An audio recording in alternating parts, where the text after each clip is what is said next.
ഒരു door closer നമുക്ക് എങ്ങനെ സെലക്ട് ചെയ്യാം? Hi friends, welcome to Danny Martin associates. Door closers പല ടൈപ്പുണ്ട്, നമുക്ക് അറിയാമല്ലോ.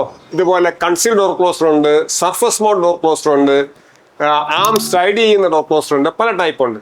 ഈ ഡോർ ക്ലോസർ സെലക്ട് ചെയ്യാനും ഞാൻ നേരത്തെ പറഞ്ഞിരുന്നില്ല, ഫ്ലോ സ്പ്രിങ്ങിന്റെ കാര്യം പറഞ്ഞ പോലെ തന്നെ ഇവിടെയും സെയിം മാനദണ്ഡം തന്നെയാണ്.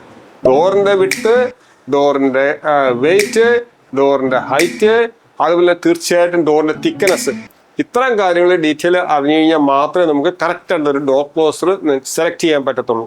അതല്ലെന്നുണ്ടെങ്കിൽ ഹെവി ക്ലോസർ എടുത്തു കഴിഞ്ഞ് കഴിഞ്ഞാൽ എന്താ സംഭവിക്കും, നമ്മൾ കൂടുതൽ ഫോഴ്സ് കൊടുക്കണം തുറക്കാനായിട്ട് പറ്റും.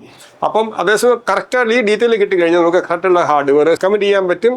അപ്പോൾ ഡോറ് സുഖമായിട്ട് സ്മൂത്തായിട്ട് ഡോറ് അടയുകയും അതുപോലെ തന്നെ നമുക്ക് തുറക്കാനും ഒരു ബുദ്ധിമുട്ടുമില്ല.